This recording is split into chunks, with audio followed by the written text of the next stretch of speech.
Vamos embora. Gente, estou ainda na intenção. Eu estou ainda na intenção de formar a base, né? De estar trazendo ensinamentos em sequência para estar fazendo vocês mais fortes e instruídos na palavra, cheios e enriquecidos do conhecimento, da sabedoria, da revelação. É importante demais nós conhecermos e compreendermos as Escrituras, porque em algum momento ou na nossa vida, a nossa fé vai precisar de fundamentos, ela vai ser provada nesse sentido, ou as pessoas do mundo vão precisar de que você explique, instrua. É bíblico que todo crente, todo cristão, ele tem a capacidade de explicar as Escrituras, viu? Não é só uma habilidade do pastor, não é só uma habilidade dos 5 dons ministeriais, mas explicar e compreender a Bíblia no sentido mais básico é para todo crente. Diga isso, é para todo crente. Por consequência, é para você. Diga, é para mim. Então, você tem que se garantir. Tá certo? Então, eu perguntei lá o que é que vocês tinham desejo de... Aí, ó, a força. O que é que vocês tinham desejo de adquirir mais conhecimento, perceber de uma forma mais profunda, e vocês deram várias, né, extras, o principal deles, né, e falou lá um monte de coisa e já deu o assunto pro ano todinho. Mas hoje tem para mim, o assunto fundamental, que ele compreende todos as outras doutrinas, é a doutrina de batismos. Por incrível que pareça, esse assunto vai do começo ao fim. Esse assunto pega o ser humano no estado em que ele está e o coloca no estado de Cristo. E hoje a gente vai estudar um pouquinho sobre doutrina de batismos, tá certo? Porque o texto primeiramente traz isso, essa palavra no plural, doutrina de batismos. Porque são batismos em três: batismo no Espírito Santo, batismo nas águas e batismo no corpo de Cristo, certo? Começando pelo começo, e eu vou falar em ordem primeiro de importância, de valor, que é o batismo no corpo de Cristo. É o mais valoroso de todos. Se tivéssemos a oportunidade de escolher somente um, esse seria obviamente o escolhido. Outro batismo que o complementa é o batismo nas águas, tá certo? E outro complemento que vem em seguida é o batismo no Espírito Santo, certo? O segundo que eu falei complementa o primeiro, o batismo nas águas complementa o batismo no corpo de Cristo. E o batismo no Espírito Santo é como se fosse, usando uma palavra aqui mais moderna, é um upgrade do crente, certo? É a evolução do crente. O deixa mais hábil, o deixa mais capaz para cumprir tudo aquilo que Deus tem estabelecido como propósito para a sua vida, certo? Vamos começar abrindo a nossa Bíblia. Quem gosta da Bíblia? No capítulo, eu vou ler aqui algo rápido, aproveitando que está por aqui. 2 Timóteo 3,16 diz que toda a Escritura é divinamente inspirada e é proveitosa para ensinar, para redarguir, para corrigir, para instruir em justiça, para que o homem de Deus seja perfeito e perfeitamente instruído para boa obra. Então toda a palavra, toda a Escritura tem o poder inspirador, foi Deus que inspirou, mas não quer dizer exatamente que cada letra, cada texto vai ser aplicável para a nossa vida, certo? Mas que tudo que está aqui tem um propósito. É isso que o texto quer dizer. Porque, por exemplo, você pode abrir a sua Bíblia em vários lugares, né? E você achar umas coisas interessantes, mas que não se aplicam na tua vida. Tem gente que gosta daquela macumbinha gospel, né? Vou abrir aqui a minha Bíblia, né? Com o dedo assim. Onde parar é porque Deus quer falar comigo. Às vezes dá certo, porque tudo é Bíblia, tudo é palavra de Deus e provavelmente aquilo vai te alcançar, porque você tem várias necessidades e demandas. Tem gente que chega para não manipular, né? Para não deixar aqui o dedo escorra na Bíblia e caia mais ou menos onde você quer, num salmo, porque tem essa probabilidade, né? Você vai passando ali. Então tem gente que já deixa no ventilador. Liga o ventilador, né? Para aquela página ficar ali de forma mais aleatória, né? Para dizer que foi Deus. Mas isso não funciona não, tá certo? Funciona às vezes para quem é criança, quem é bebê espiritual e Deus quer falar com ela de todo jeito. Mas à medida que nós crescemos espiritualmente, Deus quer conversar conosco, não mais como crianças, Ele quer conversar conosco como gente adulta. O que acontece muitas vezes no Antigo Testamento é que as pessoas pediam provas a Deus. Deus, se for a tua vontade, faz com que chova. Aconteceu o caso da lã, né? O profeta disse, Deus, se for a tua vontade, é o juiz, eu acredito. Se for a tua vontade, faz com que chova, mas molhe só a lã. Aí choveu e molhou só a lã. Aí o cara, para duvidar mais ainda, disse, Deus, não é duvidando não, mas faz chover de novo e só a lã não esteja molhada, só ao redor todo esteja molhado. E aconteceu de novo, porque Deus tinha uma urgência. Mas no Novo Testamento, e para nós, como crentes já crescidinhos, Deus não deseja mais estar se movendo através do espetacular, certo? Deus, ele começa a desejar se mover de forma mais madura conosco. E aí a gente chega no ponto do ser guiado pelo Espírito, como uma instrução apenas do interior, porque nós começamos a entender quem é Deus e a reconhecer a voz dele de verdade. E aí a gente começa a não precisar mais do espetacular, sabe? E a gente começa a viver no simples e acreditando agora que nós somos capazes de escutar e conhecemos a voz do Senhor. Então, a palavra ela vai ser o norte para sempre para nós. Para qualquer situação, nós temos a palavra e você não pode ficar nessas mandingas, não. Você tem que confiar na palavra, na leitura plena dela e compreender o texto e o contexto das coisas. E dizendo isso é que eu quero começar a entrar nos assuntos, porque a palavra é a nossa fonte, é a nossa inspiração e não podemos manipulá-la para o nosso próprio propósito ou para desviar o que realmente aquilo quer dizer. Por exemplo, se você abrir a sua Bíblia, você vai encontrar, por exemplo, você diz, Deus, fale comigo. Aí você pega e abre a sua Bíblia aleatoriamente, né? Aí diz, Judas foi, se matou. Aí você diz, ixi, não era esse texto não, Deus, vou dar outra oportunidade a você, Deus. Aí você faz de novo. Aí parece que tem um salmo, um Eclesiastes lá, que diz assim, vai tu e faz o mesmo. Aí você diz, Deus, está repreendido, Deus, que conversa é essa? Aí você diz, não, Deus, terceira chance, né? Porque 3 não é possível. Aí tem outro texto que diz, e o que tens para fazer, faze-o depressa. Então, não dá para você ficar confiando nessas coisas aleatórias, você tem que ler as coisas no seu contexto. Certo? Vamos lá, começando o assunto em Romanos, abre comigo, por favor. Romanos, capítulo 5. A gente vai falar sobre doutrina de batismos. Romanos 6, na verdade.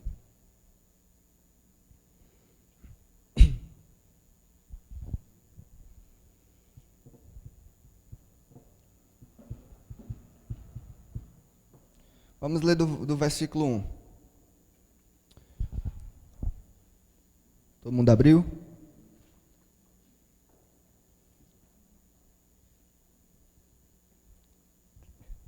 Que diremos, pois? Permaneceremos no pecado, para que a graça seja abundante? De modo nenhum. Nós que estamos mortos para o pecado, como viveremos ainda nele? Ou não sabeis que todos quantos fomos batizados em Jesus Cristo, fomos batizados na sua morte? De sorte que fomos sepultados com ele, pelo batismo na morte, para que, como Cristo ressuscitou dos mortos, pela glória do Pai, assim andemos nós também em novidade de vida.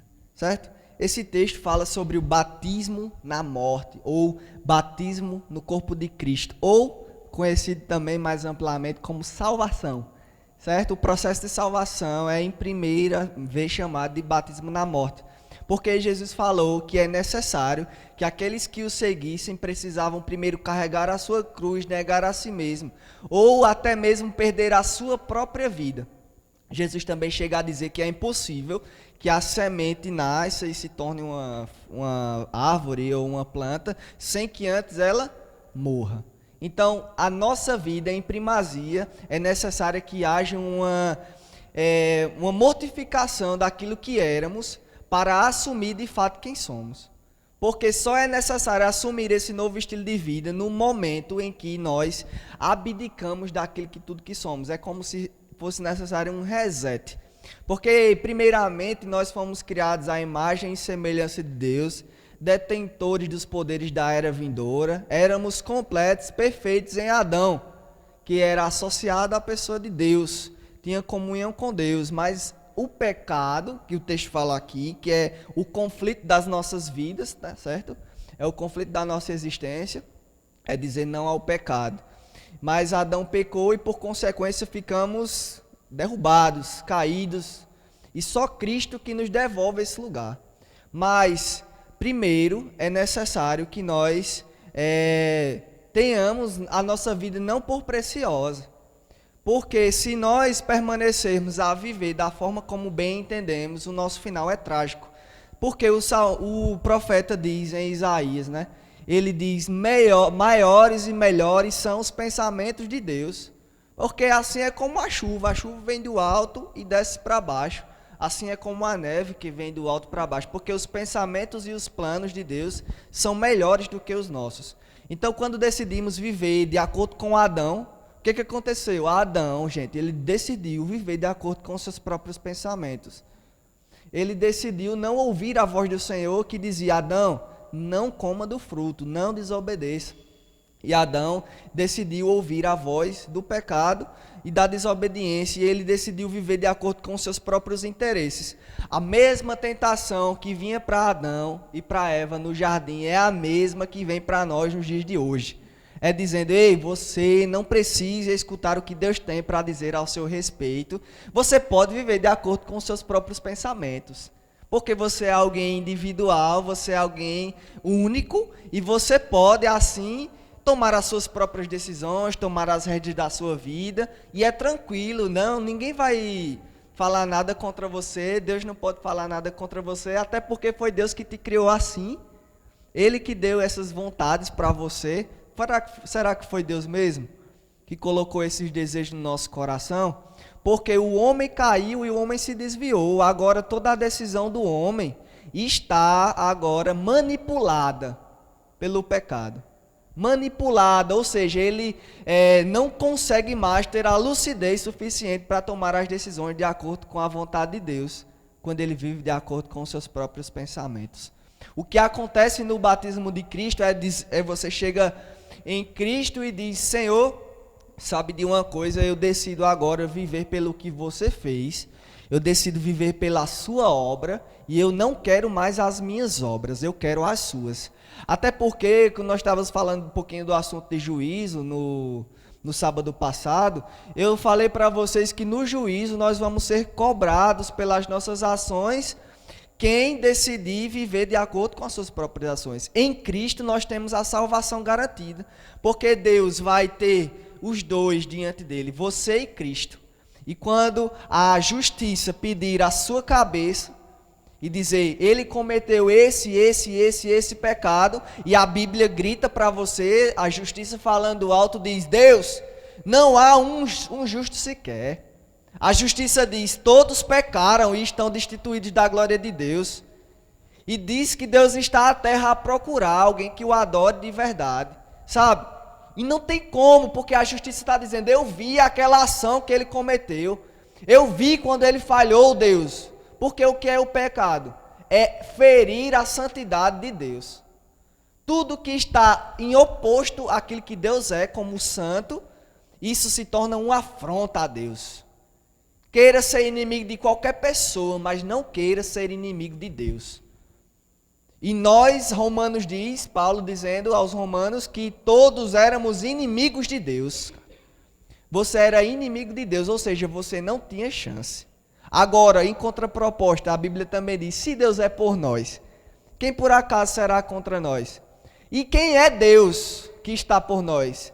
É um homem que era Deus e se tornou um homem, e Deus se identificou conosco na nossa humanidade, e agora diz, Deus está do teu lado, e quando Deus olha para você, e a justiça o acusa, Cristo entra na tua frente e se contrapõe à justiça, dizendo, Deus, Pai, eu também sou Deus, e eu cumpri a justiça. Eu paguei o preço por ele. Agora a causa, a cédula que estava contra ele, agora está rasgada porque eu cumpri o que a justiça, as exigências da justiça. De quem é a justiça? Do próprio Deus. E porque só Cristo conseguia, só Cristo conseguia extinguir as causas da justiça, porque eram suas próprias causas. Ei, você não deve nada para o diabo. Nunca deveu. Agora, para Deus, você sempre deveu. E a tua dívida era impagável.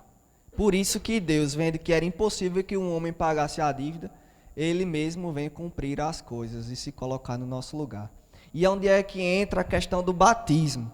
O batismo é você dizer: Jesus Cristo, eu aceito que você fique na minha frente, diante de Deus. Aí o batismo se caracteriza, porque Deus agora vê você através da ótica de Cristo. É como se Deus colocasse lentes que se chamam Cristo e agora Ele consegue te ver como você realmente é.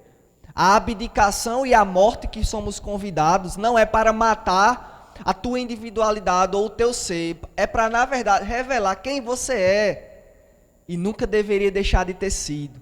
É para revelar o ser adâmico, o ser edêmico que ainda existe. O teu jardim que você deveria desfrutar com excelência, o batismo te devolve a esse lugar. Não, ele não veio para dizer: eu vou descaracterizar você, vou te tornar um verme, um Zé Ninguém. Não, ele na verdade te projeta, te resgata de um lugar morto, onde estávamos em trevas, destituídos de Deus, distantes do Pai, desaliançados, e ele agora te coloca no lugar onde você negou a sua natureza morta.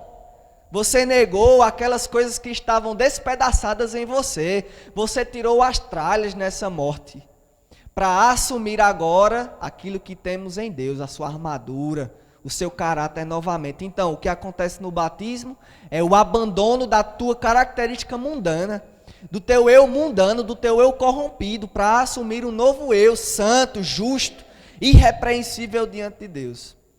Isso é o batismo no corpo de Cristo. Toda vez que você escutar batismo, você tem que ter a consciência de que todo batismo é uma imersão em alguma coisa. O batismo nas águas fica mais simplificado da gente entender isso. Porque o batismo das águas, eu não vou explicar o que é agora, mais na frente. Mas nós já temos a compreensão que no batismo das águas, nós somos imersos, nós somos submersos nas águas e depois voltamos, morrendo para o mundo, basicamente, e vivendo para Deus. E onde está a imersão, no caso do batismo no corpo de Cristo e do batismo no Espírito Santo? No caso do batismo no corpo de Cristo, nós somos imersos na personalidade dele. Nós somos imersos no seu corpo, nós somos imersos no seu sangue. Abra comigo aí em Apocalipse capítulo 1.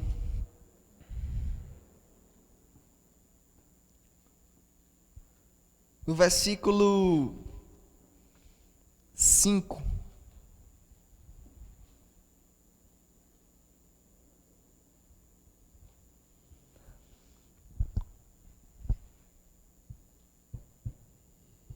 E da parte de Jesus Cristo, que é a fiel testemunha, o primogênito dos mortos, o príncipe dos reis da terra, aquele que nos ama e em seu sangue nos lavou dos nossos pecados e nos fez reis e sacerdotes para Deus e seu Pai. A ele glória e poder para todo sempre. Amém. Jesus Cristo, esse que é a fiel testemunha, esse que está diante de Deus para interceder por nós. A Bíblia diz que ele nos lavou ou nos limpou. A lavagem que só vem pelo sangue, o sangue de Cristo, que nos purifica de todo o pecado, que nos torna mais alvos do que a própria neve. Ele nos lava e nós, nesse momento, quando o recebemos, nós, nesse processo, permitimos que o sangue de Jesus ele nos cubra. Essa oração que algumas pessoas fazem, pedindo para que o sangue de Jesus o proteja. Jesus, eu oro pelo teu sangue, para que ele venha nessa situação. Querido, o sangue de Jesus, ele foi derramado uma vez por todas. O livro de Hebreus fala que ele recolheu o sangue. Não sabemos como Jesus Cristo fez isso, sabemos que ele fez. Ele recolheu o sangue do sacrifício e ele leva até o Pai e oferece de uma vez por todas, não sangues mais como de bois ou de touros, que era cobrir os pecados por uma vez, mas aquilo logo em sequência perdia a sua validade, mas de uma vez por todas. Ele derramou o seu sangue no propiciatório e quem o aceita a partir desse momento é imediatamente aceito dentro desse sacrifício. E o sangue de Jesus te lava, te purifica de todos os pecados. Então a imersão está aí. A imersão desse batismo está no próprio sangue de Jesus. É como se você fosse uma própria célula do corpo dele. Nós lemos em 1 Coríntios capítulo 12 que Cristo é o cabeça da igreja. E nós somos o seu corpo. Por causa de Cristo ser o nosso cabeça, isso significa que imediatamente nós estamos em submissão dentro do seu corpo. Queridos, e que privilégio ter Cristo como cabeça. As mulheres principalmente pensam que submissão, né, é uma palavra que foi muito maltratada nos últimos tempos, principalmente pelos homens mesmo, porque ao invés de assumir a sua identidade masculina e preservar e proteger e cuidar e dar uma plataforma em relação às mulheres, em relação à humanidade, eles decidiram ser opressores, eles decidiram ser os que maltratam, os que roubam, os que corrompem, mas a palavra submissão caiu em preconceito por causa principalmente da posição masculina, mas a palavra submissão ela é bênção, porque nós quando estamos submissos a alguém, nós estamos protegidos por esse alguém, estamos guardados e supridos por esse alguém. Homem também precisa se submeter, não é uma função feminina, Deus criou dessa forma, porque ele gosta de coisas organizadas. E ele decidiu expressar a sua forma na masculinidade. Não tem problema nenhum nisso. E ele também deu coisas maravilhosas e funções extraordinárias que só a mulher pode fazer e complementa a masculinidade do homem. Entende? É um grupo, é uma equipe. Agora, o diabo e o mundo dividiram, né? Formaram uma guerra dos sexos. E agora existe essa guerra e a luta da igreja contemporânea é quebrar essas regras, não através do feminismo, que é um grito desesperado, mas impulsionado pelas trevas mesmo, impulsionado pelo diabo, porque o feminismo grita não por o seu direito na sociedade, ele grita por raiva e muitas vezes motivados por inveja e sofrimento de últimos anos para querer ser agora superior ao homem, ou seja, desencabeçar aquilo que Deus estabeleceu. Portanto, não é através do feminismo que nós vamos ser devolvidos ao nosso lugar, mas é através do batismo no corpo de Cristo que devolve o homem à sua posição e promove a mulher onde ela estava decaída. Deus corta as asinhas quando o homem está oprimindo e ele promove a mulher quando ela está sendo oprimida. Então é o batismo que nos restaura, é o batismo que nos liberta. E submisso a corpo de Cristo, tanto está a mulher submissa ao homem como o homem está submisso a Cristo e todos estão submissos a Deus. Ei, submissão é algo maravilhoso.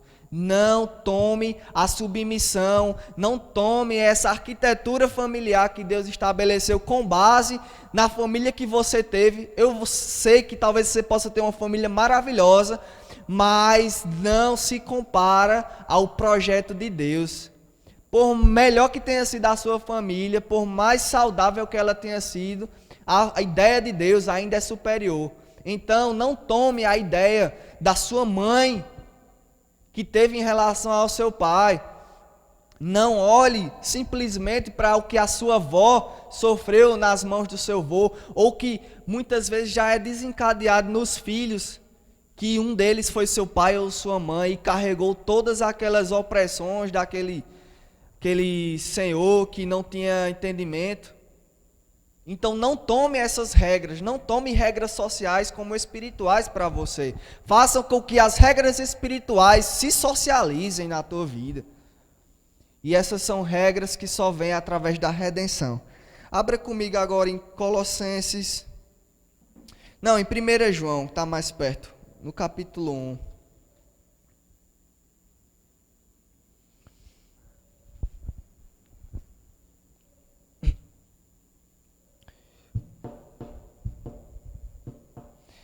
Primeira João, capítulo 1,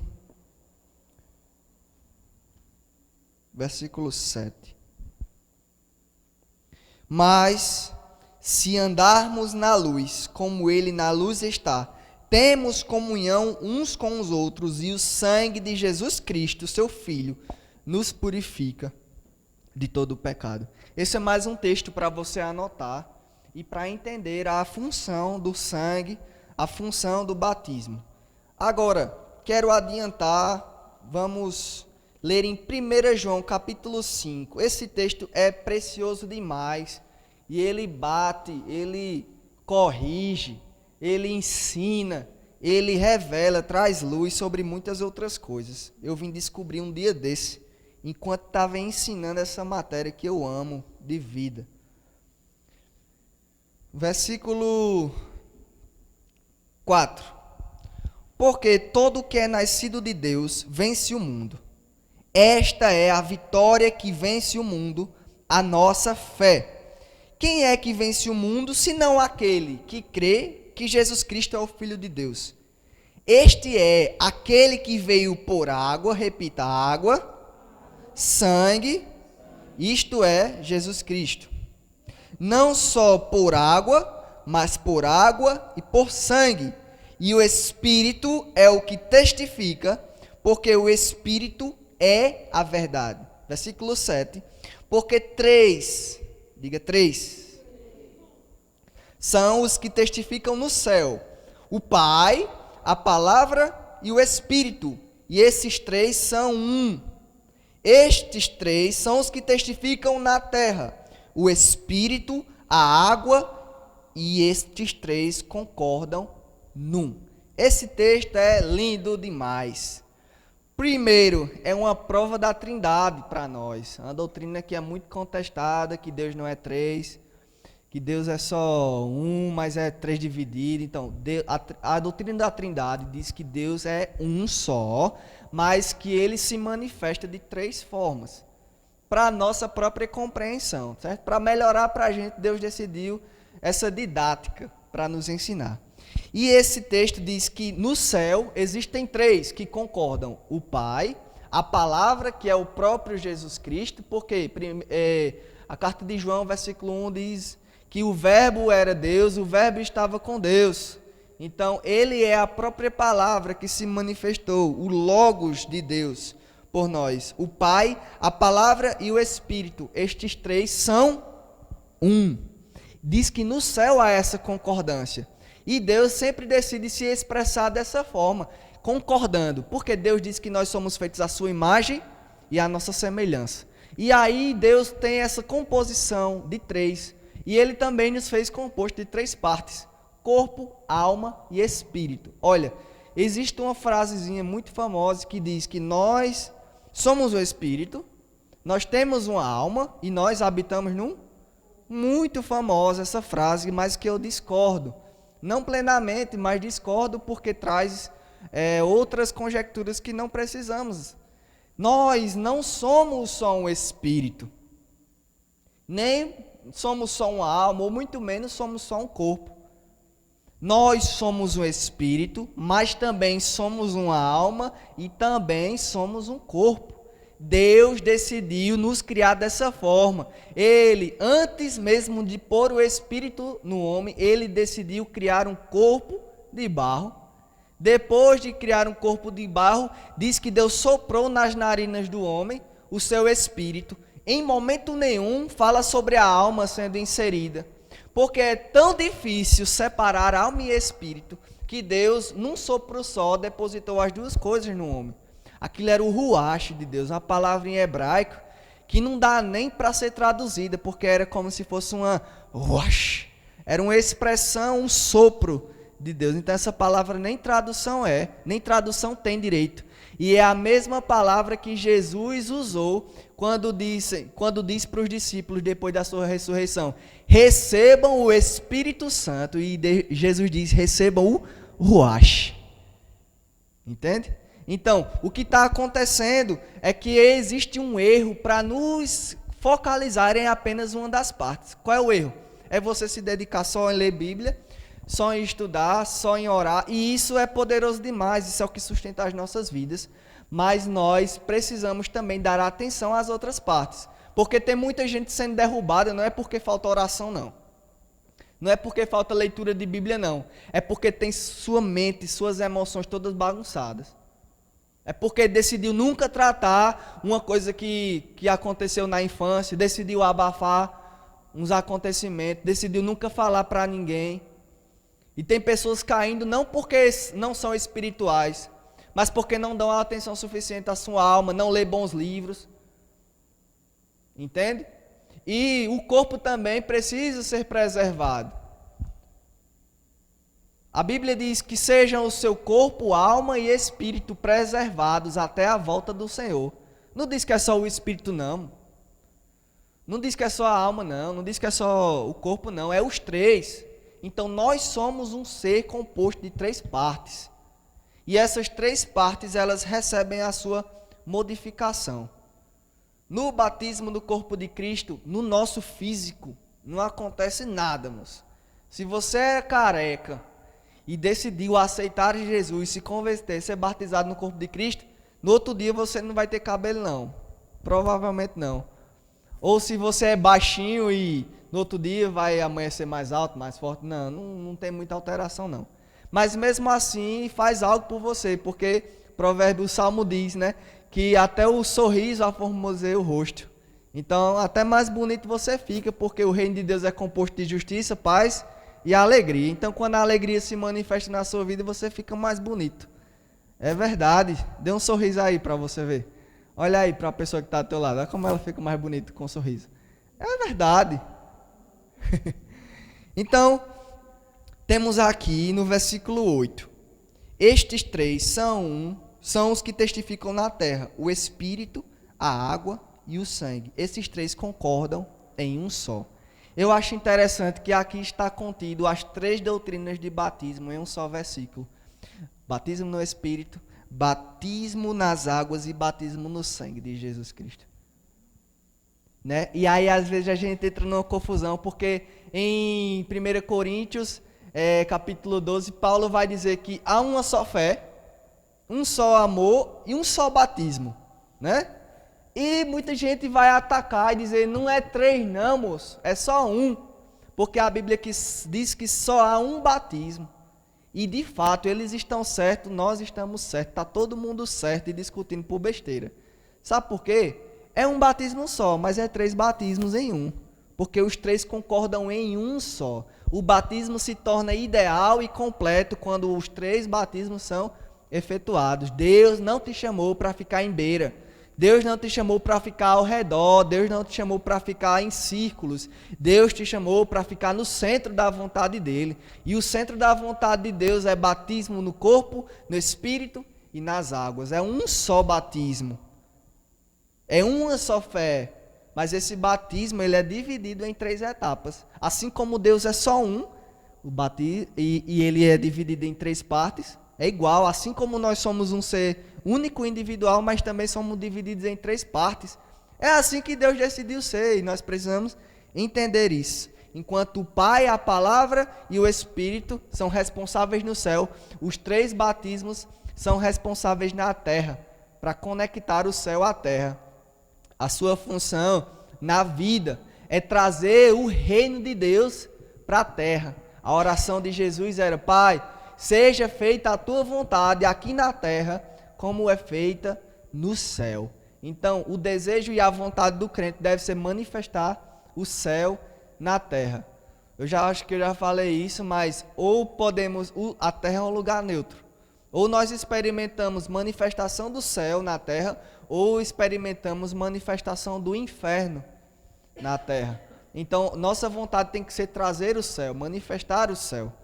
E só através desse processo. Certo? Como é que eu sou, então, batizado no corpo de Cristo? É muito simples. É confessar o Senhor Jesus como o Senhor e Salvador da tua vida. Como é que eu faço isso? Bem, eu sei de uma coisa. Eu sei que é válido, mas eu também sei que não é assim que se é batizado no corpo de Cristo. Não é através daquele momento que o pastor faz o apelo e a pessoa vem à frente. Não é naquele momento necessariamente que a pessoa se converteu ou que foi salva. Não, por quê?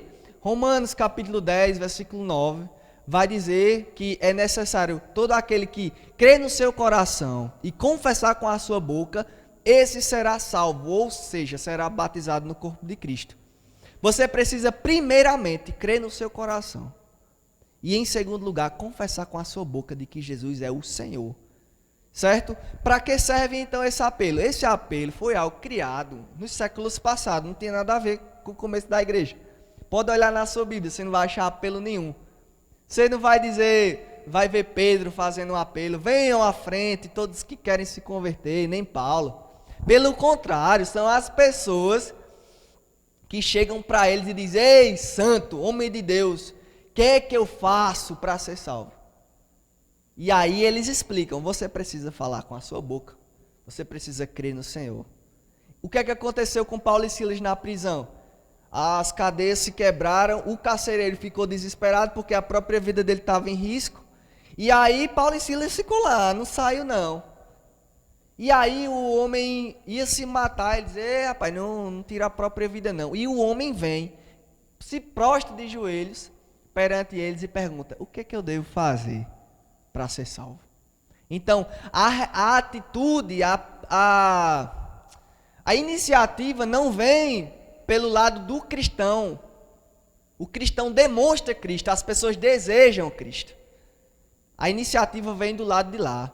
Aí, como as pessoas parecem que a pregação não é suficiente, parece que não há força suficiente na pregação, no mover do Espírito, porque os cultos deveriam ser uma oportunidade para os pecadores se entregarem a Jesus, não através do apelo, mas através do desespero. Uma vez um homem fez uma pregação que era intitulada mais ou menos, era pecadores diante de um Deus irado, alguma coisa assim.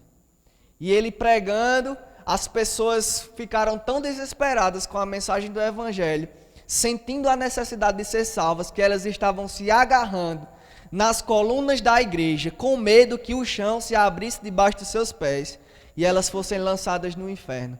O mundo não tem mais medo do inferno. E de quem é a culpa? É da igreja.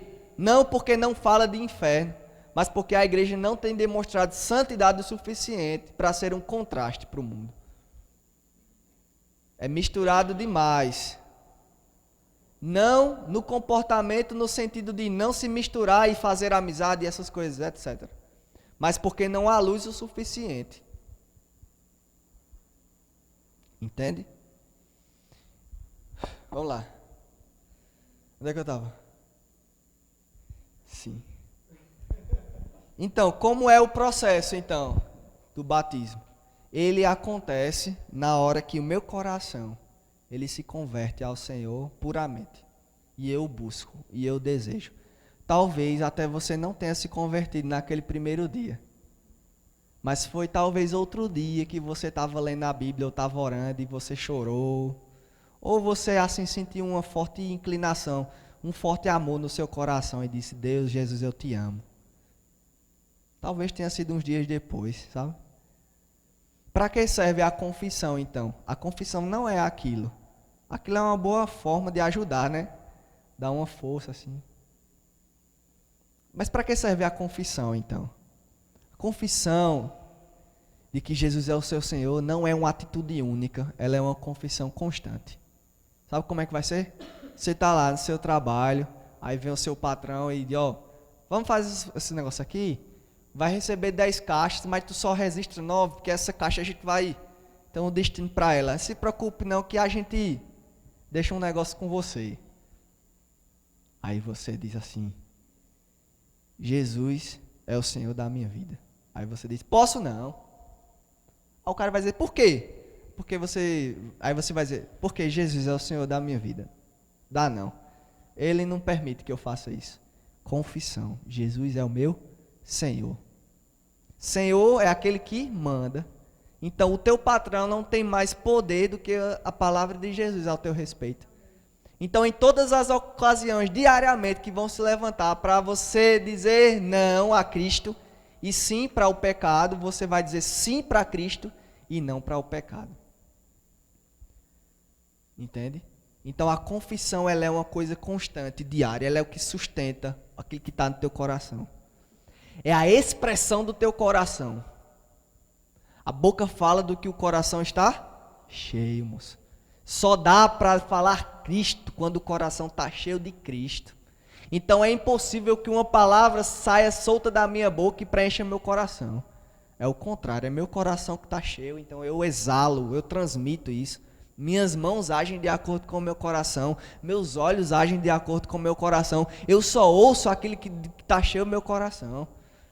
Entende? A minha vida é uma expressão. Confissão de Jesus Cristo é a expressão da minha vida toda. E aí a gente, entendendo isso, a gente pega na questão do batismo. Vamos para o texto base do batismo nas águas. Atos, capítulo 8. Lucas só registrou algumas ocorrências, mas essa é a principal delas, em relação ao batismo nas águas. A imersão nas águas ela é mais simples de ser compreendida, mas é um pouco profunda se buscarmos verdadeiramente a função dela, certo? Batismo nas águas não é para tirar foto e ficar legal e fazer parte de uma igreja. Vamos lá, no versículo Atos 8, vamos ler do 35. É a história que Filipe estava andando com o eunuco, né? Deixa eu ver se dá para ler antes, que é melhor. Vamos ler 34. Respondendo o eunuco a Filipe, disse: Rogo-te, de quem diz isto o profeta? De si mesmo ou de algum outro? Então Filipe, abrindo a boca, começando nesta escritura, lhe anunciou a Jesus. E indo eles a caminho, chegaram ao pé de alguma água. E disse o eunuco: Eis aqui água. Que é que impede que eu seja batizado? Veja a resposta, que é poderosa. Disse Filipe: é lícito, se crês de todo coração. E respondendo ele disse: creio que Jesus Cristo é o Filho de Deus. Filipe pediu para esse homem repetir alguma oração. Chamou à frente. Sabe o que Filipe fez? Estava explicando, através do profeta Isaías, explicou o plano de salvação. Falou de batismo nas águas, porque o homem que não conhecia nada disse: o que é que impede que eu seja batizado? Então o cerne da pregação está aí, nos batismos. É esse tipo de explicação que nós precisamos dar ao mundo. E aí ele diz: o que? Tem água aqui, o que é que impede que eu seja batizado? E ele diz: é lícito, só é uma condição necessária. Se crês de todo o coração. O eunuco percebe o seu coração e uma coisa sai da boca dele. Não tinha Romanos escrito não, moço. Não tinha Romanos capítulo 10, versículo 9, dizendo assim: se crer com o coração e confessar com a boca. Não existia não. Quando ele escuta, se crer com seu coração, imediatamente algo expressou na boca dele: creio que Jesus Cristo é o Filho de Deus. É isso que acontece automaticamente, com ou sem o versículo de Romanos. O versículo de Romanos é uma didática para nós. Está entendendo? Porque quando você crê, isso sai da sua boca, isso se manifesta. Imediatamente o eunuco confessa: creio que Jesus Cristo é o Filho de Deus. Imediatamente mandou parar o carro e desceram ambos à água, tanto Filipe como o eunuco, e o batizou. Quando saíram da água, o Espírito Santo arrebatou a Filipe, e não viu mais o eunuco, e jubiloso continuou o seu caminho. Veja a manifestação. Como é que eu sei que alguém é salvo? A vida dela está composta de frutos de justiça. Bondade, justiça e verdade. Os frutos da luz. O que é que tem mais na vida de um salvo? Justiça, paz e alegria. E diz que ele, jubiloso, seguiu o seu caminho. Cara, isso é massa demais. O processo completo de salvação. Creio no meu coração que Jesus Cristo é o Filho de Deus. É batizado. E imediatamente segue jubiloso o seu caminho. É assim a vida de um salvo. Crendo, perfeitamente ciente, consciente. Eita, Jesus Cristo está comigo, sou salvo. Sai com alegria. Para que serve o batismo, então? O batismo é a confirmação do que eu não entendia. Às vezes as pessoas vêm a Cristo por motivos etcéteros, né? Não sei nem se essa palavra existe. Por fome, por necessidade, por doença, por uma série de razões que não são necessariamente aquela razão que amo Jesus. Não, ninguém ama Jesus não, no primeiro dia não. As pessoas querem o que Jesus tem. E não tem nada de errado com isso, porque Jesus veio para suprir necessidade, para tirar peso de quem está sobrecarregado. Jesus veio para dar vida e vida de abundância. Ele não está nem aí no motivo que você veio buscar ele no começo, não. Ele só percebe a linha que segue o teu coração. Aí depois de uns dias, depois de uns meses, depende, né? De cada um. Aí você, ixi, não é mais porque Jesus pode me dar pão, não. Não é mais porque Jesus curou minha enfermidade, não. É porque eu o amo. E mesmo se eu for jogado numa fornalha, eu não saio mais.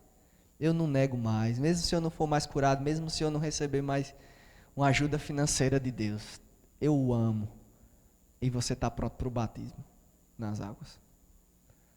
Porque é a linha que definiu a tua vida. Aí você diz, não, agora eu vou confirmar isso. Meu coração já está ajustado. Pode ser rápido, pode ser demorado, isso aí depende de cada um. Sabe? Mas o batismo serve para isso.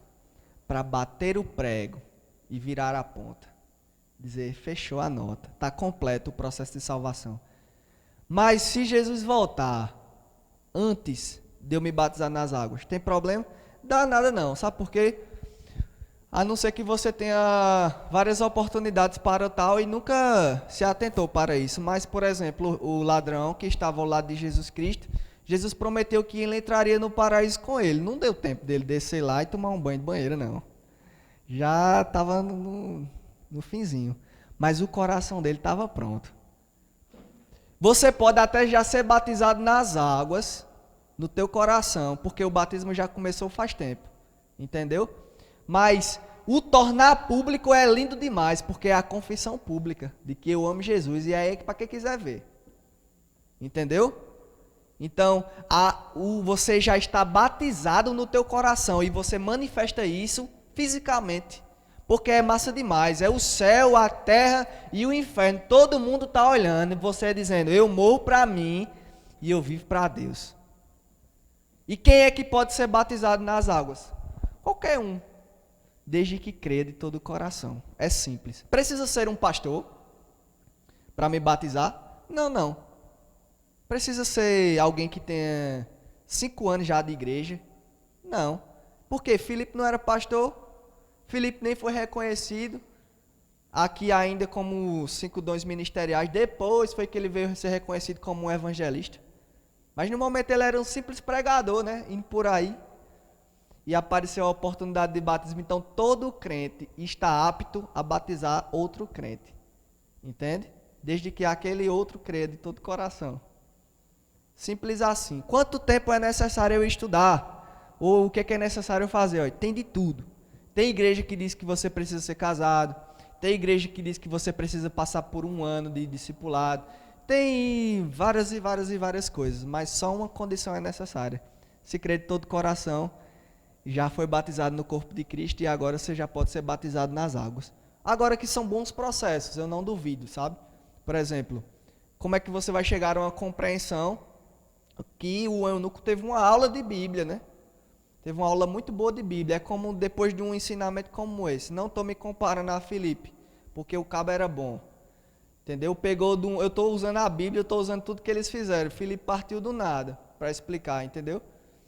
E depois ele estava apto porque ele tinha um conhecimento. Então, o que eu acho que é importante é só você sentar um pouco e escutar tudo aquilo que é concernente ao batismo nas águas. Então você está apto. Teu coração já foi amaciado. Entendeu? O que acontece depois do batismo nas águas? Bem, você está agora verificado, né? É como uma conta no Instagram de uma pessoa famosa. De repente ela tem tantos seguidores que o Instagram ele vai lá e vai verificar se aquilo é uma conta verdadeira ou se é uma conta falsa. Se verifica que é verdadeiro, coloca um selinho oficial. Não deixou de ser a pessoa, nem agora é uma pessoa melhor do que antes, é a mesma pessoa. Só que agora está verificado, é oficial, entendeu? Não tem mais o que está discutindo. Já está tudo certo, fazia tempo, só foi verificado. Então o batismo nas águas é uma verificação daquilo que já é o teu coração, certo? Vamos lá, terceiro. Batismo no Espírito Santo, Atos capítulo 1. Esse é massa porque ele tem várias ramificações. E a gente não vai chegar nem perto de tentar explicar aqui.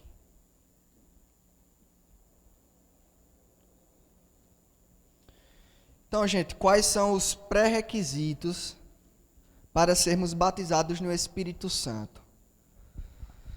Vamos lá. Nem o batismo nas águas é superior ao batismo no Espírito Santo, nem o batismo no Espírito Santo é superior às águas. Só o batismo no corpo de Cristo que é superior aos dois, porque é o primeiro e determina a nossa salvação. Os outros dois são excelentes e complementares. E eles são altamente necessários se quisermos desempenhar aqui nosso papel de crente. Então, não é necessário eu ser batizado nas águas para eu ser batizado no Espírito Santo. Nem o contrário. Não precisa ser primeiro batizado no Espírito Santo para depois ser nas águas. O processo pode ser, é de cada um, depende da sua experiência, depende de como Deus quer trabalhar isso na tua vida. Alguns vão ser batizados nas águas primeiro e outros vão ser batizados no Espírito Santo primeiro.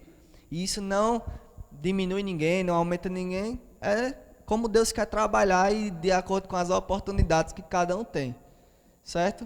Então, vamos lá ler aqui em Atos capítulo 1, porque aqui traz as regras e funções e propósitos desse batismo. Atos capítulo 1, no versículo 4. Estando com eles, determinou-se que não se ausentassem de Jerusalém, mas que esperassem a promessa do Pai, que disse ele, de mim ouvistes. Porque, na verdade, João batizou com água, mas vós sereis batizados com o Espírito Santo, não muito depois desses dias. Aqueles, pois, que se reuniam perguntando, dizendo, Senhor, restaurarás tu neste tempo o reino de Israel? E disse-lhes, não vos pertence saber os tempos ou as estações que o Pai estabeleceu pelo seu próprio poder. Mas recebereis poder do Espírito Santo, que há de vir sobre, repita essa palavra, sobre vós, e sereis minhas testemunhas, tanto em Jerusalém, como em toda a Judéia e Samaria, até os confins da terra. Havia uma promessa já estabelecida anteriormente para os discípulos de Jesus, que eles seriam batizados não por água, mas por fogo. Era um batismo superior, era uma coisa poderosa. Não o batismo nas águas do Novo Testamento, o batismo de João, que era uma simbologia já para o que estava para acontecer. Porque João já batizava nas águas para arrependimento. E o batismo agora não é mais dependendo de uma água, depende de Cristo, entende? Mudou aí um valor. Aí o que acontece? Para que serve o batismo no Espírito Santo? O texto diz que vocês receberão poder para um propósito. para ser testemunhas, tanto em Jerusalém como em toda a Judéia, Samaria e até os confins da terra. Então, o batismo no Espírito Santo é a habilidade que nos conduz para o nosso propósito. Beleza?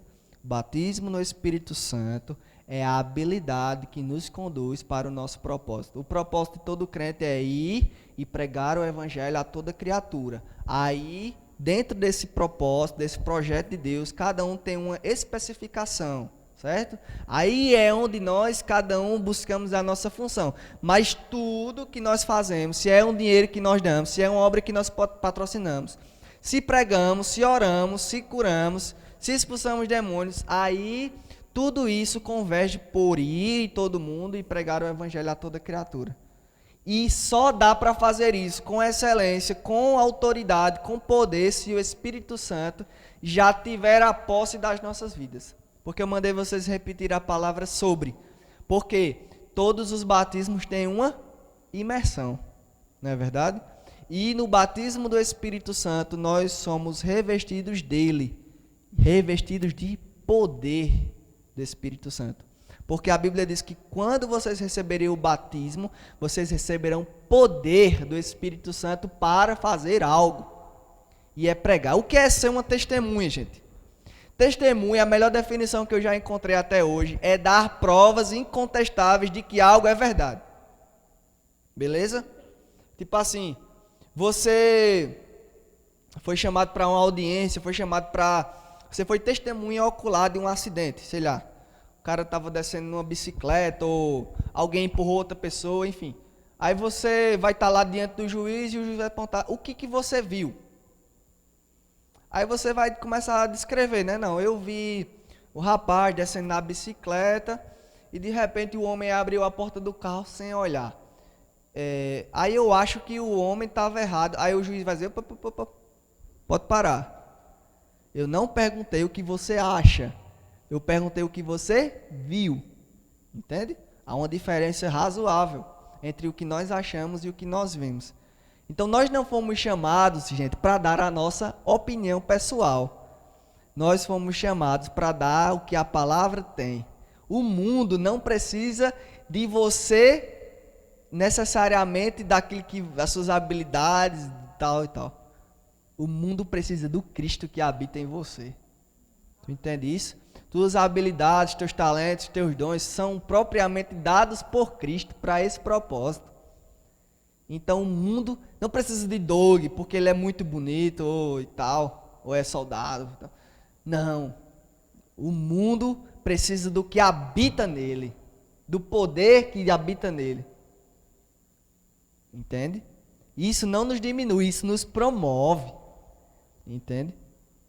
Não te deixa pequenininho e fraco. Isso pega a tua personalidade e amplia e fica muito bom. É como receber uma armadura, um revestimento de poder. É muito comum, né? O apelo para o Espírito Santo, que aí eu já acho válido. O apelo para receber batismo no Espírito Santo eu achei muito bom. Porque te chama para a responsabilidade, né? E aí, para te habilitar. Então, o que é dar testemunho no caso de Cristo? O que é ser testemunho de Cristo? Usando a mesma definição. Ser testemunha de Cristo é dar provas incontestáveis de que Jesus Cristo vive, de que Ele está vivo, de que Ele está agindo ainda. Então você vai... Como é que eu vou fazer isso? Pelo poder do Espírito Santo.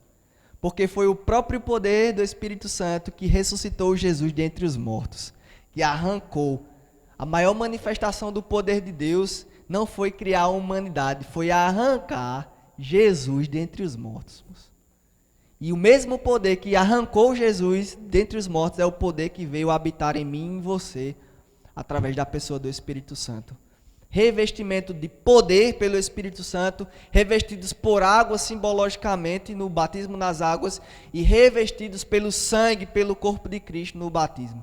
3 revestimentos que são 3 capas, né, que nós recebemos da nossa vestimenta espiritual, que são necessárias para o nossa completa atividade do reino de Deus. E nós não podemos desprezar nenhuma delas, porque se tem um batismo que é embaçado, que gera discussão, confusão dentro da igreja é o batismo no Espírito Santo. A gente ainda fica aí, né?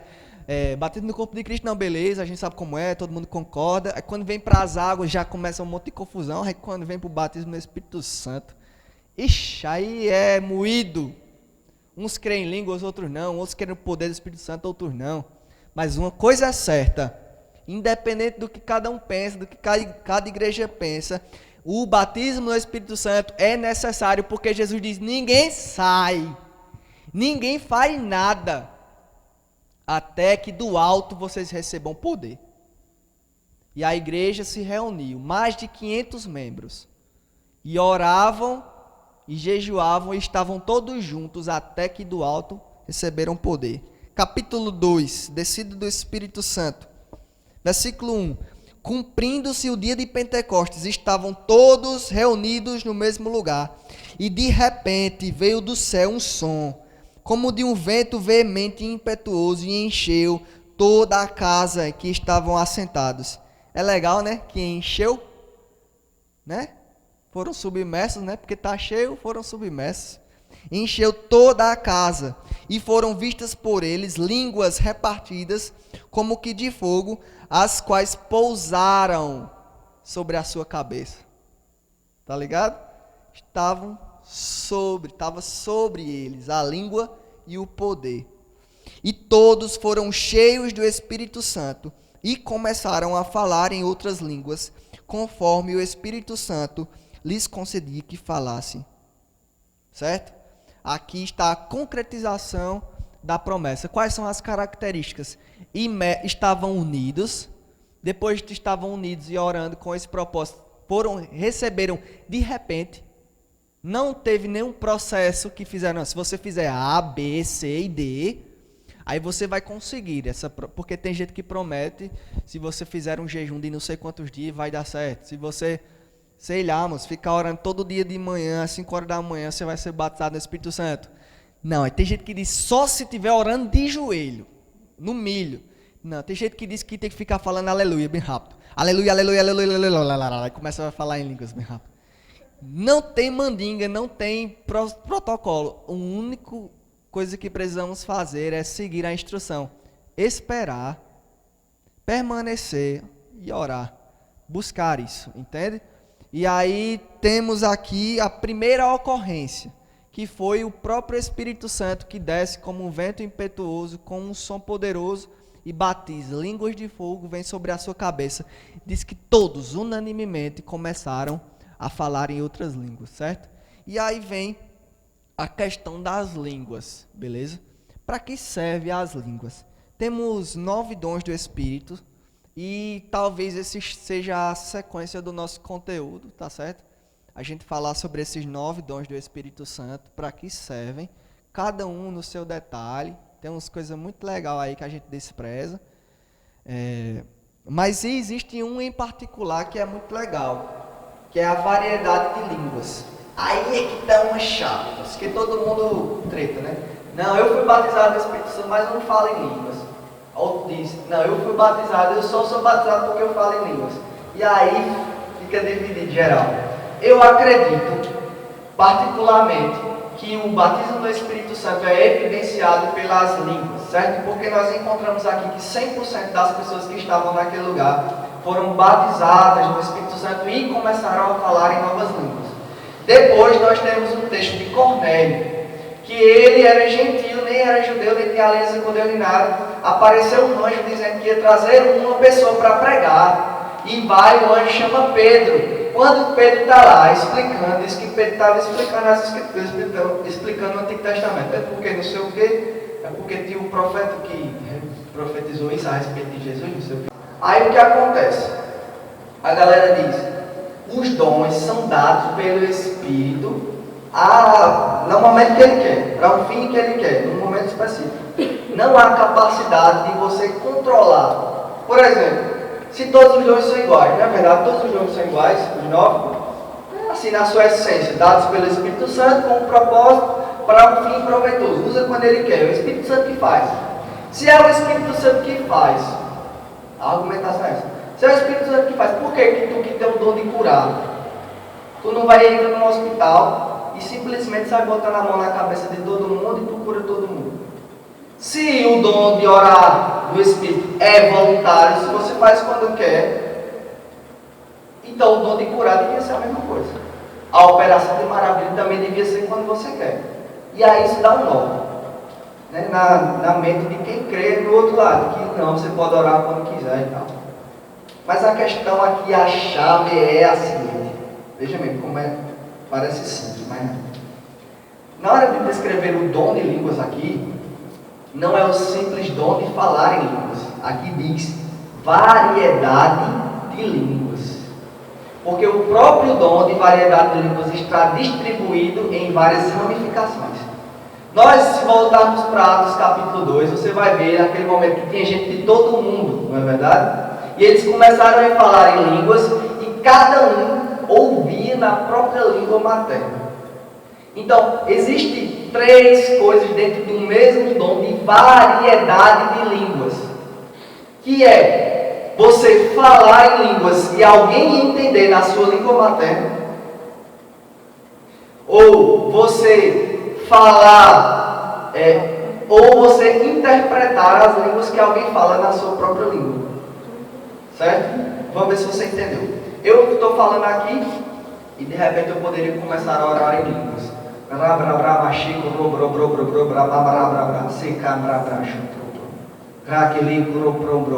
E de repente alguém que é de outro país, de outra linguagem, começa a entender isso que eu estou falando, como se da sua própria língua, em alemão.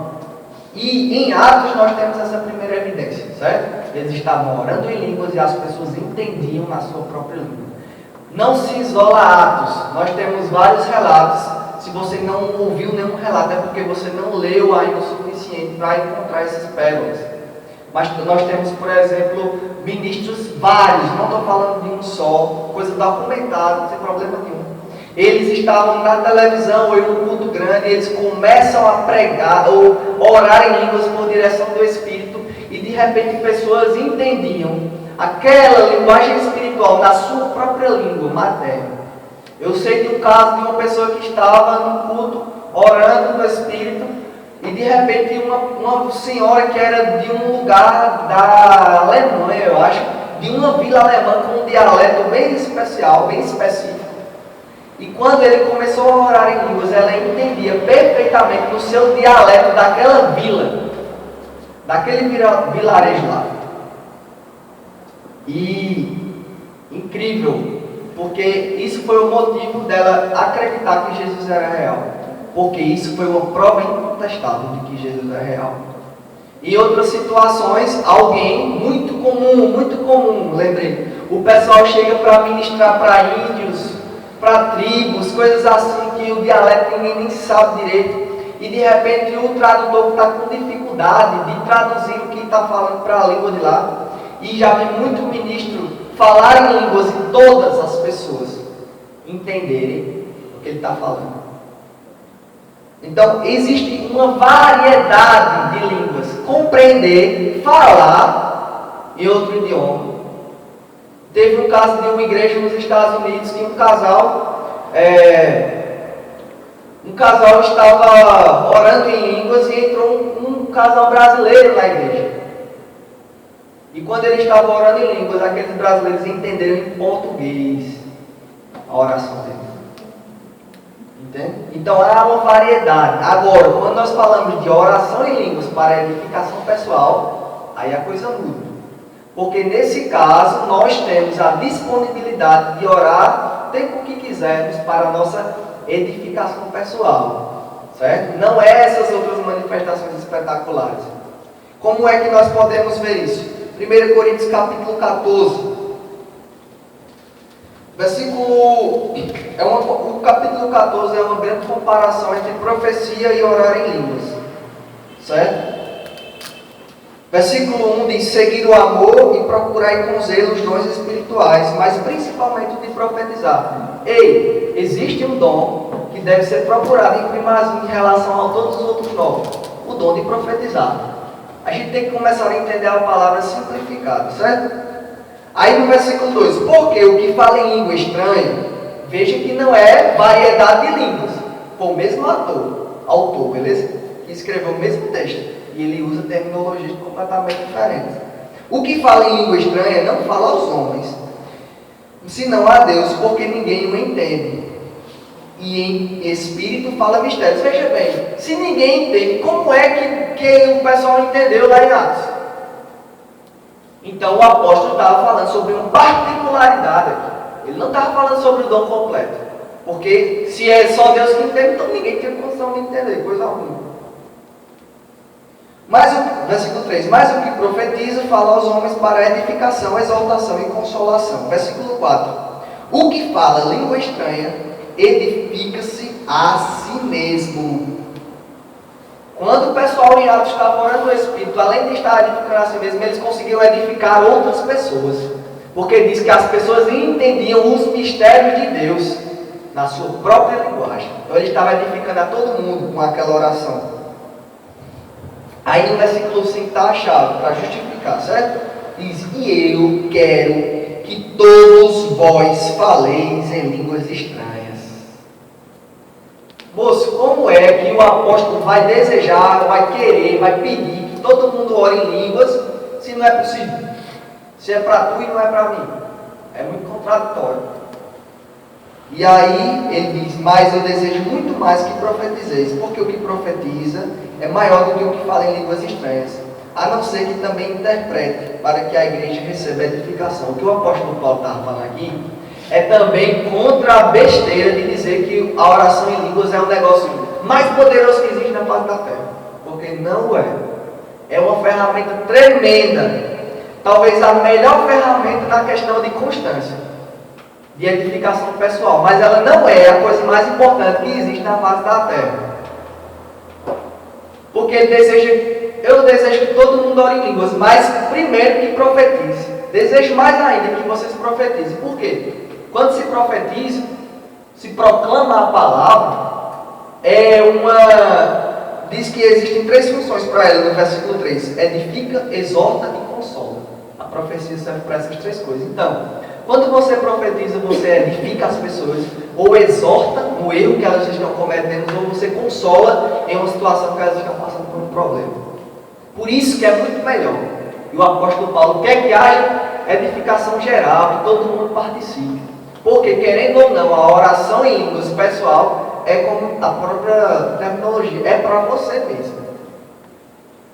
Aí, tem também o decorrer do texto que a gente quiser ler aqui. Quando a oração em línguas ela é interpretada, ou por você mesmo, ou por alguém que está ali, ou um irmão, aí a oração em línguas ganha peso de profecia. Porque agora ela serve para a edificação das pessoas, consolação, exortação. A oração em línguas é uma ferramenta dada por Deus para a nossa edificação constante. E eu acho ela genial. Eu acho uma das maiores sacadas de Deus para nós. Por quê? A Bíblia vai dizer, eu desejo que Jesus também diz que orem sem cessar. Como é que ora sem cessar? Você vai parar de fazer tudo para ficar orando? Como é Jesus? Me explique.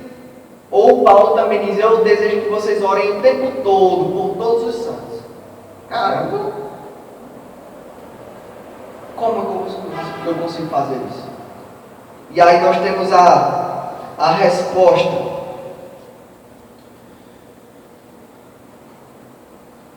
Versículo 14.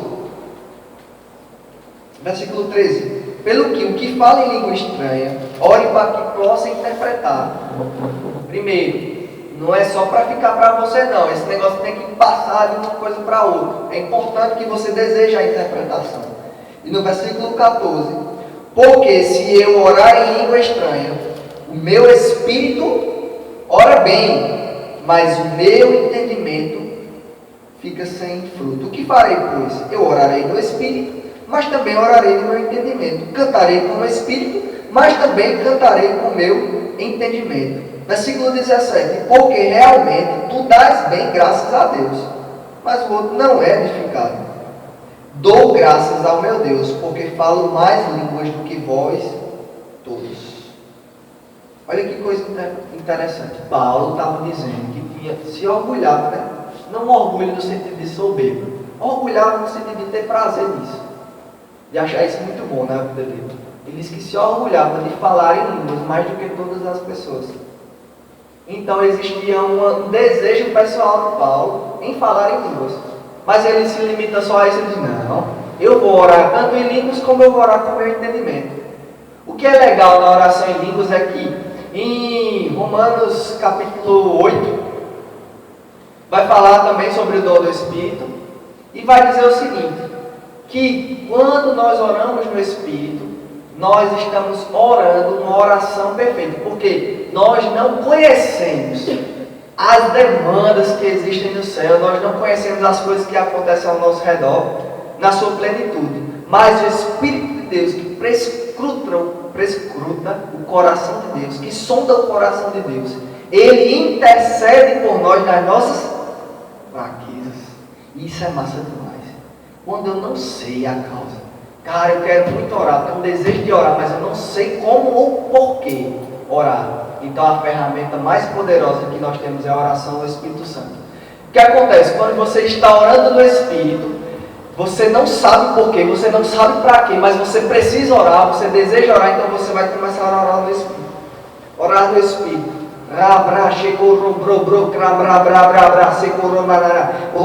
E você, quando está orando no Espírito, automaticamente o Espírito Santo vai transformando aquele apanhado de palavras que você não compreende, que tua mente não tem noção, e ele vai transformar numa oração perfeita diante do Senhor. Porque ele intercede por nós nas nossas fraquezas, porque não sabemos orar como convém. Então, quando estamos orando no Espírito, nós estamos sendo dependentes totalmente da pessoa do Espírito Santo, porque o teu raciocínio já não está funcionando. Eu te dou uma dica: quando você estiver em uma situação complicada, desesperada, uma situação que tipo, você não consegue se acalmar, não consegue raciocinar bem, um estresse alto ou uma situação de perigo pela tua vida, você não vai conseguir pensar bem. Comece a orar no Espírito Santo, porque isso não envolve o teu intelecto. E isso vai começar a destravar as coisas que são necessárias, que você não tem noção. Eu escutei um testemunho incrível de um homem um pastor, eu acho, ele estava subindo um monte para orar, para ter um momento a sós com Deus, e ele estava sozinho. E diz ele que acho que foi uma planta, que era uma planta muito venenosa, e ele passou perto e ela o picou, ou ele se infectou com aquela planta, aquela erva, não sei bem como foi. E ele disse que imediatamente aquele veneno era muito poderoso, ele até conhecia. E ele disse que sua visão começou a escurecer, ele disse que começou a perder a força dos membros, e chegou um momento que ele continuou orando. Senhor, me ajude, me cure, você prometeu na sua palavra, e de repente os braços dele, as pernas não funcionavam mais, e a língua também não obedecia. A língua não obedecia mais para formar a palavra, nem a sua cognição era suficiente. E ele lembrou a última ferramenta, oração em línguas. E ele começou a balbuciar a oração em línguas. E enquanto ele orava em línguas, a sua língua começou a voltar ao normal, o seu pensamento começou a voltar ao normal, os seus membros voltaram ao normal. Enquanto ele orava em línguas, daqui a pouco ele começou a dizer: glória a Deus, Pai, muito obrigado, porque o Senhor é bom, porque o Senhor me curou. E ele já estava orando no seu próprio idioma. Então é poderosíssimo. E como é que eu vou orar o tempo todo? Com essa ferramenta, porque como não envolve meu raciocínio, eu posso começar a fazer um trabalho que eu já sou acostumado e que não envolve mais, né? Primeira vez que você vai escovar os dentes, quando você é criança, aquilo exige um esforço muito grande para você se concentrar no movimento e tal. Mas depois que você ganha a prática, tua coordenação motora faz isso automaticamente. Estes talvez tenham passado por um processo bem engraçado, que é depois da doença ter que começar a tentar aprender os movimentos ou fazer as coisas como fazia antes. Talvez ele consiga falar muito bem sobre isso. Como demanda do cérebro para poder fazer movimentos simples. E, sabe, você pode estar exercendo sua profissão, dirigindo, varrendo a casa, limpando. Você pode estar trabalhando com coisas que não envolvam a fala, é claro, e você pode estar orando em línguas.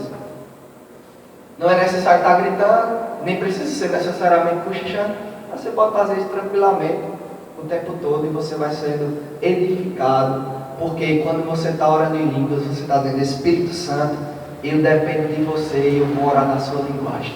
E você pode orar o tempo todo. Eu já passei por experiências, por exemplo, de estar orando no meu quarto e eu ter certeza de que... Eu lembro uma vez que eu estava no meu quarto em Portugal e eu comecei a orar em línguas, orando em línguas, e de repente eu estava orando de uma forma que eu nunca orei na minha vida. Parecia muito com o dialeto do pessoal que morava embaixo, que era o pessoal da Índia. É uma linguagem bem particular, né, que eles têm, um negócio bem engraçado. E eu estava orando em línguas muito parecidas. Eu não sei se eu estava orando na linguagem deles, mas eu sei que eu estava orando por eles. E outra vez eu lembro de estar orando e era muito parecido com o chinês também. Eu estava até nesse momento com o Josimar. Eu vi como se alguém estivesse sendo perseguido em algum lugar do mundo. Eu comecei a correr dentro do prédio. A gente tinha esse costume, acho que a gente talvez precise resgatar muito isso. A gente chegava 1 hora antes para estar orando, antes do culto dos jovens. Chegava a liderança, chegava 2, 3, chegava quem fosse, mas ficava orando até começar. E a gente estava orando, eu e Josimar, e de repente eu já me vi correndo, né, rodeando lá a sala, e eu estava orando em uma linguagem muito parecida com o árabe. E eu estava ali orando, e eu tinha certeza de que alguém estava sendo perseguido. E depois daquele momento eu senti uma alegria muito grande, como se a pessoa tivesse conseguido se livrar daquela situação. Talvez um dia eu tenha a resposta, se não em terra, mas no céu. Mas eu tenho certeza de que o Senhor estava orando por alguém. Então, quando você começa a orar em línguas também, você está deixando de ser egoísta. Porque a oração normal ela é muito a nosso favor. É pelos meus familiares, é por mim, pelas minhas finanças, pelos meus amigos. Mas quando estamos orando no Espírito, cara, é ilimitado. Qualquer coisa que esteja acontecendo no mundo está no teu raio de oração. Isso é massa demais. Porque é como se Deus tivesse 10 crentes só para orar. E Deus tivesse 10 causas de oração. Se cada um crente fosse orar pela sua própria causa, Deus ia ficar sem gente para alocar a causa de oração, sabe? Mas quando os 10 decidissem orar no Espírito, Deus ia pegar as suas 10 causas e ia colocar no devido lugar. Você entende isso? Então, por isso que é tão importante. Bem, eu concluo dizendo o seguinte: eu creio, e mostrei para vocês alguns versículos, tenho outros também, como Judas capítulo 20, dizendo que aquele que ora em línguas edifica a sua fé, Santíssimo. Então, a linguagem do Espírito Santo, eu acabei falando muito sobre esse dom, mas a linguagem do Espírito Santo pode ser tanto pessoal como em manifestações espetaculares, certo? E acredito que há pessoas que não oram no Espírito porque têm medo, ou porque estão inibidas pela doutrina, ou por vergonha, ou por seja lá o que for, certo? Então, em resumo, essas foram as doutrinas de batismos. Somos revestidos no corpo, no sangue, no batismo no corpo de Cristo. Somos imersos na água, testificando a nossa salvação. E somos revestidos no poder. No céu, o Pai, o Espírito e a Palavra testificam e são um. E na terra, a água, o sangue e o Espírito também testificam e são um. Certo? Essas são o resumo, né, da doutrina de batismos. E eu acho que aqui a gente contempla. Só uma questão antes da gente terminar. Todo crente, na minha opinião, precisa de ser batizado no Espírito Santo. Eu digo, sim, precisa, mas isso não determina mais a sua salvação, claro. Mas se pode, por que não? Se Deus deu um conjunto para nós, por que nós vamos ficar na beirada? Se a gente pode mergulhar, se a gente pode nadar, a gente tem que aproveitar de tudo que Ele deu. É como negar a sua própria graça, né? Então, há liberdade, mas há liberdade em não ser batizado, mas só há plenitude sendo batizado, certo? Vamos lá, abrir para a pergunta. Quem? Vamos lá, Duque? Vai. Oxi. Vocês têm dúvida, gente?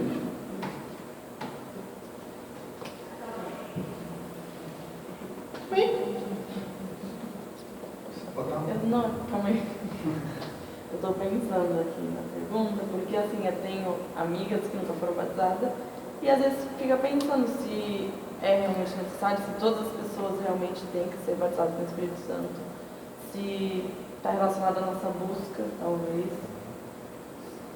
É meio confuso um pouco, sabe? Não tanto para mim, mas para algumas pessoas que eu conheço. É bom, eu vou pegar a tua pergunta para entrar num gatilho, né? Vou aproveitar esse gatilho.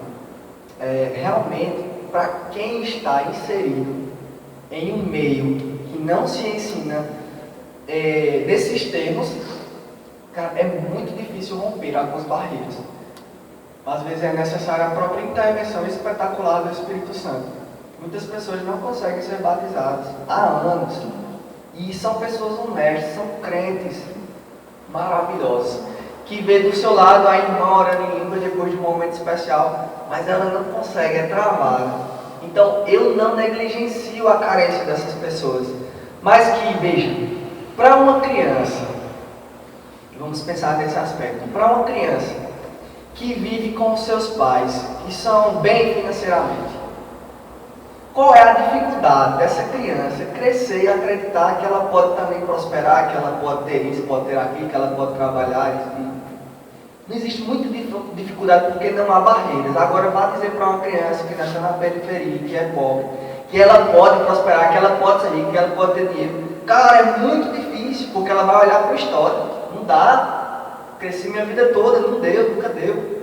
Entende? Então limitações são poderosíssimas para travar. E aí o que acontece? Pessoas entram em buscas frenéticas pelo Espírito Santo, mas com a mente travada é muito complicado. Aí a gente entra na questão da disciplina. Quando se cresce num meio, em uma igreja, que é supernatural, onde as crianças já crescem escutando isso, já levantam as mãos para adorar, já vê o pai e a mãe orando em línguas, você vai ver que é muito mais rápido para elas se acostumarem com as coisas do Espírito, se acostumarem com a operação dos dons. Então é muito mais simples. Então, para isso é que serve o ensinamento e também, eu esqueci de falar e eu gostei da pergunta porque me lembrou disso, a imposição de mãos para receber o Espírito Santo. No primeiro momento foi algo espetacular, porque ninguém possuía o Espírito Santo para transmitir.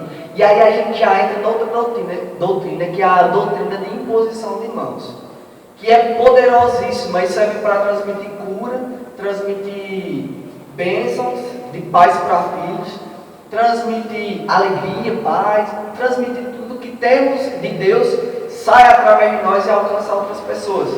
E o próprio Espírito Santo é transmitido por Pedro e João.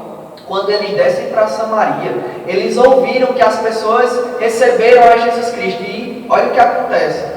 A igreja de Jerusalém manda nada mais, nada menos do que as duas peças mais fundamentais da igreja, que Pedro e João, para essa tarefa simples, que era batizar as pessoas do Espírito Santo.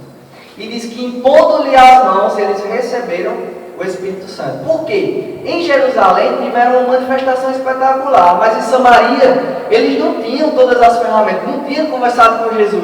Jesus não tinha dito para eles: espere que vai vir do céu. Eles não tinham escutado o vento, não tinham visto língua de fogo, então era muito mais difícil, havia um bloqueio. E para isso foi necessária imposição de mãos. Já na casa de Cornélio não precisou imposição de mão nenhuma. Entende? Então vai de situação para situação, mas a coisa da imposição de mãos é poderoso demais. Uma pessoa falando em línguas impõe as mãos sobre outra, aquilo dá uma destravada, entende? É muito poderoso. Então nós temos que crer também nessa habilidade. Se nós não cremos na habilidade de transmitir o Espírito Santo pela imposição de mãos, nem invente de colocar a mão sobre ninguém para ser curado, porque é a mesma espécie de ação. Está entendendo? Então, para esse tipo de pessoa que tem dificuldade, é necessário que ela primeiro seja imersa num grupo de pessoas que também creem assim.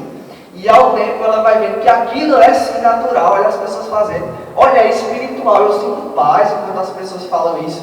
Isso vai quebrando todos os bloqueios, todas as coisas em um dia. Ou vem sobre ela, pá, temos um caso aqui engraçado, pastor Lucílio. Ele estava num culto de homens e de repente começou a orar em língua lá no meio do povo. Ninguém colocou as mãos sobre eles. Mas eu, por exemplo, fui batizado no Espírito Santo de uma forma muito simples para mim. Era um pré-adolescente com 12, 13 anos ali. Tinha a compreensão, fiquei super nervoso quando as tias começaram a falar em línguas e tal. Mas quando eu comecei a falar, aquilo brotou, soou natural, entendeu? Tive outros momentos que, cara, foi um destravar também nessa questão. Mas assim, é necessário ter a vivência, estar com pessoas, porque Deus decidiu que o dom dele fosse transmitido de uma pessoa para outra. E é lindo demais, Deus decidiu que o amor dele seja expressado de um para o outro, não precisa nem ser por ele diretamente, pode ser um pelo outro, entende? Então, assim, para essas pessoas, imersa e também a imposição de mãos é poderosa para ajudar nessa questão. Só queria fazer um complemento sobre o que você falou. Talvez alguma coisa que confunda a cabeça das pessoas é sobre João 3,5, quando Jesus fala que aquele que não nascer da água e do Espírito não herdará o reino. Então, algumas pessoas compreendem que se ela não for batizada dos dois, ela não será salva. Talvez isso traga confusão. Muito bom. É porque é o seguinte, Jesus não necessariamente estava falando sobre salvação, né? Ele estava falando do reino. E são coisas completamente diferentes, que são unidas, mas que são distintas. Você pode conquistar a sua salvação e não conquistar nada para o reino. Como o ladrão da cruz, gosto sempre de dar esse exemplo. Ele não conquistou nada para o reino, mas ele conquistou a sua salvação. Entende? Então, aquele que não nascer da água e do Espírito não herdará o reino de Deus. Então, é tomar posse do reino. Não, porque o reino não é só atribuído ao fato de eu morar no reino. O reino também é distribuído em funções, atribuições, governo, distinção de uma pessoa para outra na questão de herdar essas coisas. Entende? Então temos que fazer primeiro essa separação e depois ver o assunto especificamente.